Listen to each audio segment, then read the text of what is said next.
What's up, everyone? Welcome to the Power Play with CJ. I'm going to focus in on the Minnesota Wild informing Thomas Vanek that he will be bought out.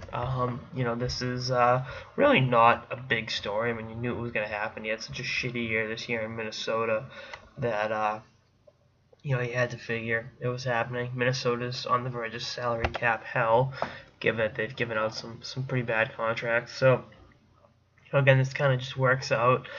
Vanek, the return to Minnesota, if you will, didn't exactly go the way anyone anticipated. But hey, he gets an opportunity to get another free agent contract at the age of 32, and maybe have another shot at the cup.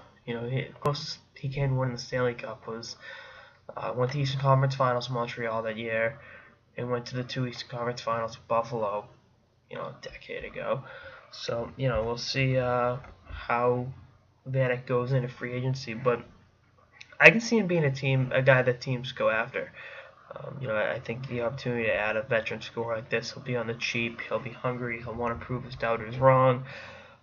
So I think it's you get him, you see what he can do, and worst case, if the team that signs him doesn't like him, they can waive him. 'Cause he will not cost that much money.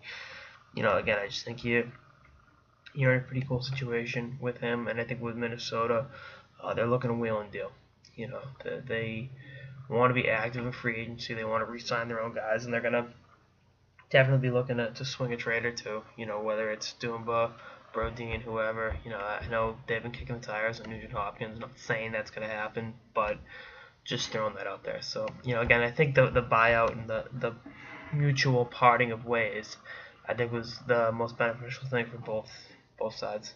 It just sucks that it came down to that, but I thought he was going to really have a great run in Minnesota, plays college hockey there, but wasn't meant to be. Anyway, that's all I got. So the Power Play with CJ. Stay tuned for more episodes throughout the off season and beyond. Later, guys.